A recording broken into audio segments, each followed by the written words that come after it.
ये महत्व रखता है। और आपको बताऊं, ये राम कथा जीवन जीने का ढंग बताती है। हमें अपने जीवन में किस प्रकार से किसके साथ कैसा व्यवहार करना चाहिए, ये राम कथा से हमें सीखने को मिलता है। एक भाई का भाई के प्रति कैसा प्रेम होना चाहिए, ये राम कथा बताती है। एक पिता कैसा होना चाहिए, एक पुत्र कैसा होना चाहिए, एक पत्नी कैसी होनी चाहिए, ये सारी बातें आपको इस राम कथा में सुनने को मिलेगी। और आपको बताऊं, इस 9 दिन की कथा में, इस 9 दिन की कथा में आप पूरी कथा श्रवण करें। लेकिन मैं ये नहीं कहती कि आप भगवान राम के पूरे चरित्र को ही अपने जीवन में उतारें, ये हमारे और आपके बस की बात नहीं है। लेकिन इस 9 दिनों में अगर एक भी चरित्र भगवान राम का आपके अंदर प्रवेश कर गया तो पूरा का पूरा रामचरित्र स्वयं आ जाएगा। सिर्फ एक बात कोई ध्यान से सुने और उसे अपने जीवन में उतारे। संसार में जितने भी ग्रंथ लिखे गए सबका नाम रामायण रखा गया। आनंद रामायण, कंब रामायण, वाल्मीकि रामायण, रामायण शतकोटि पारा, अनेकों रामायण हैं, लेकिन सबका नाम रामायण रखा गया। लेकिन गोस्वामी तुलसीदास जी महाराज ने जब इस रामचरितमानस की रचना की तो इसका नाम रामायण नहीं रखा, इसका नाम रखा रामचरितमानस। आप जब रामचरितमानस का ग्रंथ अपने हाथ में उठाएंगे तो सबसे पहले लिखा रहता है राम, फिर आता है चरित और फिर आता है मानस। मानस का अर्थ होता है मन। अर्थात गोस्वामी जी कहना चाहते हैं कि इस रामचरितमानस को जो पढ़ेगा और अपने जीवन में उतारेगा, उसकी इस मानस पटल पर पूरा का पूरा रामचरित्र आकर के विराजमान हो जाएगा। इसलिए मैंने इसका नाम रामायण नहीं बल्कि रामचरितमानस रखा। रामचरित मानस एहि नामा।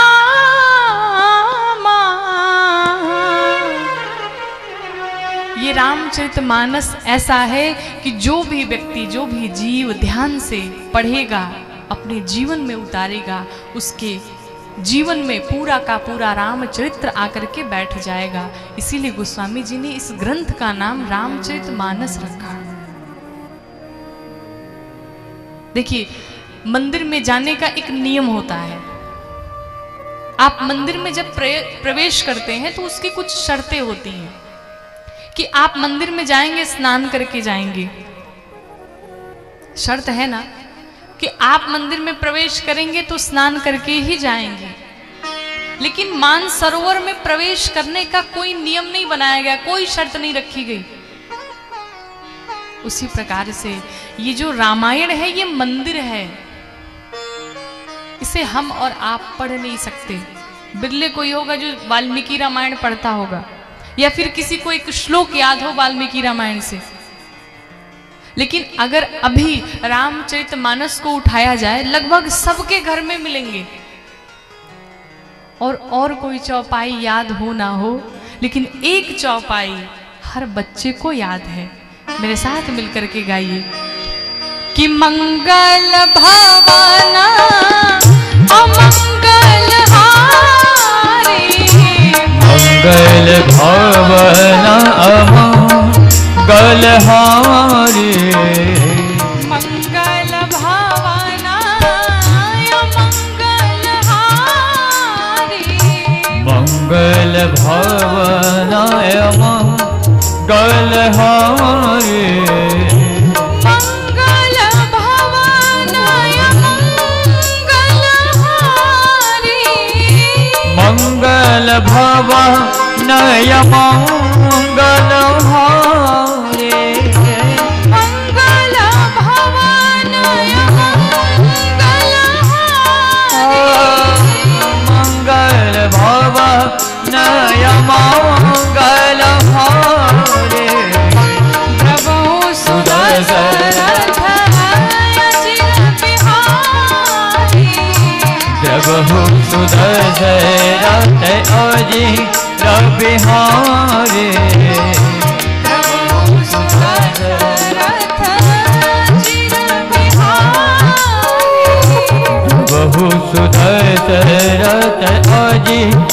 बिहारे जब हो सभी बच्चे को याद है, सबको याद है लगभग। इसीलिए गोस्वामी जी ने बड़े ही सरल भाषा में, अवधी भाषा में इस रामचरितमानस जी को लिखा, जो हम और आपके लिए सुगम हो जाए, हम पढ़ सके। लेकिन एक निवेदन करेंगे आपसे, रामचरितमानस का पाठ करिए, अपने जीवन में एक नियम बना लीजिए। ऐसा आवश्यक नहीं कि आप प्रातः काल उठ करके ही पाठ करेंगे, आप प्रतिदिन एक चौपाई पढ़िए, लेकिन कम से कम उसका अर्थ भी पढ़िए, उसका अर्थ भी जानिए कि आप जिस चौपाई को पढ़ रहे हैं उसका अर्थ क्या है। पता चले पूरा रामचरितमानस आप पढ़ गए और आपको अर्थ एक चौपाई का नहीं पता है, फिर उस पढ़ने का कोई लाभ नहीं है। एक ही चौपाई पढ़िए, 10 दिन पढ़िए, महीने दिन तक पढ़िए, लेकिन जब तक उसका अर्थ आपके समझ में ना आ जाए, अपने जीवन में ना उतार लीजिए, तब तक दूसरी चौपाई पे हाथ ना लगाइए। गोस्वामी जी कहते हैं कि जिस प्रकार से जब जंगल में आग लगी होती है तो जंगल का हाथी दौड़ा भागा मानसरोवर में जाकर के बैठ जाता है। क्यों? क्योंकि वो निश्चिंत हो जाता है कि अब आग हमारा बाल बांका नहीं कर सकती, क्योंकि मैं मानसरोवर में आके बैठ गया हूं। उसी प्रकार से माना करे विषया अनल बाना जराए और होई सुखी जे एही सार पराए। मन करी विषय, करी किसको कहते हैं? हाथी को। ये मन रूपी जो हाथी है, ये विषय रूपी अग्नि में दिन रात जल रहा है। आप कहेंगे अच्छी खासी ठंडी पड़ रही है, हमें तो ठंडी लग रही है, हम जल कहाँ रहे हैं? लेकिन हम दिन रात जल रहे हैं, हमें आभास नहीं हो रहा, लेकिन जल रहे हैं। कैसे जल रहे हैं? विषय रूपी अग्नि में। नेत्रों का विषय है अच्छी अच्छी चीजों का दर्शन करना, जिह्वा का विषय है अच्छे अच्छे भोग पाना। ठंडी का दिन है, शाम को रजाई में बैठे हुए हैं, मन में आता है गरम गरम अगर पकौड़े मिलते तो कितना आनंद आ जाता। ये क्या है? ये जिह्वा का विषय है। कानों का विषय है दूसरे की बुराई सुनना। कथा हो रही है, उतना आनंद नहीं आता लोगों को, लेकिन अगर बगल में किसी की बुराई चल रही हो तो थोड़ा सा अगर सुनाए ना तो कान टेढ़ा करके सुनते हैं। थोड़ा सा अमृत इस कानों में पड़ जाए, किसी दूसरे की बुराई अगर चल रही हो तो लोग पूरी पूरी रात जग के सुनते हैं, बल्कि उसमें हामी भरते हैं, हाँ मैं भी जानता हूं, मैं भी जाना हूं, मैं भी सुना हूं। और कथा भी 3 घंटे से आगे कर दिया, महाराज बंद करो, 3 घंटे हो गए, पैर दुखने लगे। ये स्थिति, ये कानों का विषय है, दूसरों की बुराई सुनना। तो इस विषय रूपी अग्नि में हमारा मन दिन रात जल रहा है। शांति कहां मिलेगी? इस कथा रूपी सरोवर में उसे शांति मिलेगी। आप अगर इससे पहले भी कहीं कथा सुने होंगे और ध्यान लगा के अगर आप कथा श्रवण करते हैं तो आपने ऐसा अनुभव किया होगा कि कथा में आने के बाद कम से कम 3 घंटे आपके मन को बड़ी शांति मिलती है। कथा में अगर आप लीन हो गए तो समय का पता नहीं चलता, कितना समय व्यतीत हो गया। लेकिन जिनका मन नहीं लगता बार बार टाइम देखते हैं। ये स्थिति है। गोस्वामी जी ने इस ग्रंथ की रचना की हमारे और आपके लिए, इस पूरे संसार के कल्याण के लिए। राम कथा सुनने से जीवन की व्यथा समाप्त हो जाती है। कथा को अगर आप उल्टा करते हैं तो क्या आएगा? क्या आएगा? थाक आएगा। थाक का अर्थ थकान, अर्थात ये राम कथा सुनने से जो जीवन की थकान है वो समाप्त हो जाती है। कथा से जीवन जीने का ढंग पता चलता है। ये कथा बड़ी लाभकारी है। अगर ध्यान से सुने तो वाकई में जीवन बदल जाएगा। गोस्वामी जी कहते हैं कि इस कथा को हमने नहीं लिखा, इस कथा को तो भगवान शंकर ने लिखा था। रचि महेश निज मानस राखा। भगवान शंकर ने इस कथा की रचना की थी, लेकिन अपने मानस पटल पे ही रख लिया, किसी को बताया नहीं। लेकिन समय पाकर के भगवान भोलेनाथ ने बड़ी करुणा की हमारे ऊपर और मुझे ये कथा प्रदान की। और बेवजह लोग कहते हैं कि गोस्वामी तुलसीदास जी ने इस ग्रंथ की रचना की। गोस्वामी जी कहते हैं मैं तो मूर्ख हूं, मुझे कहां इतनी जानकारी कि मैं भगवान की कथा की रचना कर सकूं। ये तो भगवान भोलेनाथ ने असीम कृपा की मेरे ऊपर कि बाबा ने खुद लिखी है, शंकर ने खुद लिखी है, श्री राम की कहानी। आइए मेरे साथ मिलकर गाइए। बाबा ने खुद लिखी है श्री राम की कहानी। बाबा ने खुद लिखी है श्री राम की कहानी, बाबा ने खुद लिखी है। श्री राम की कहानी बाबा ने खुद लिखी है। बाबा ने खुद लिखी है श्री राम की कहानी।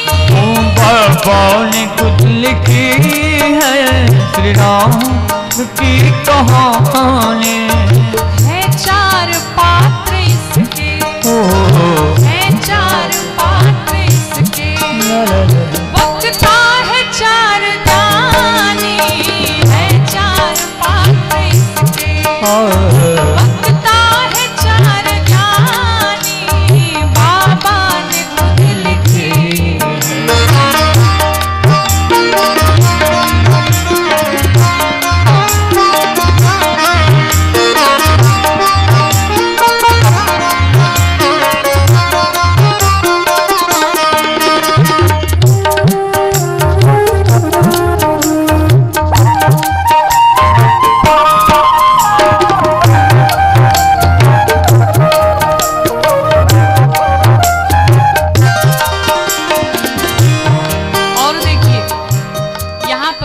हम आपके बीच में सिर्फ एक वक्ता, हम आपको कथा गा के सुना रहे हैं, लेकिन इस रामचरितमानस जी में चार चार वक्ता एक साथ इस कथा को गा रहे हैं। साधक कहता है कहीं जाके बल के वक्ता बैठे हैं एक किनारे।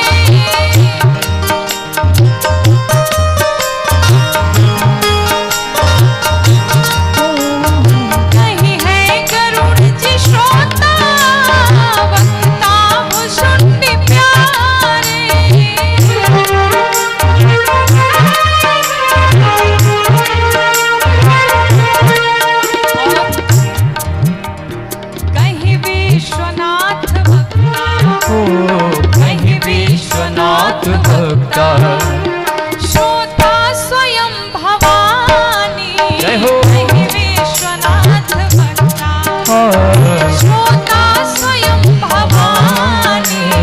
बाबा ने खुद लिखी।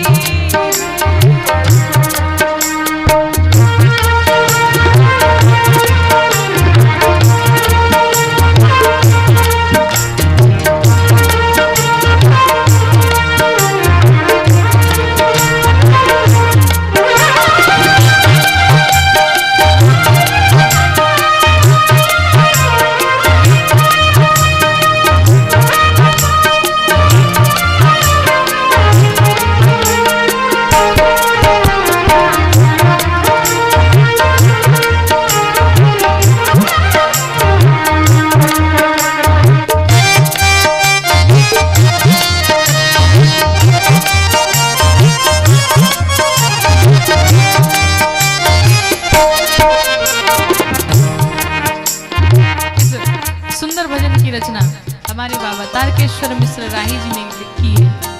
कहते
कहानी बाबा ने खुद लिखी है। श्री राम की कहानी बाबा ने खुद लिखी है। बाबा ने खुद लिखी है ये श्री राम की कहानी। गोस्वामी जी कहते हैं कि स्वयं भगवान भोलेनाथ ने इस कथा की रचना की। इस कथा की बड़ी महिमा है। गोस्वामी जी कहते हैं कि इस कथा की महिमा का मैं क्या बखान करूं, मेरे पास शब्द नहीं है।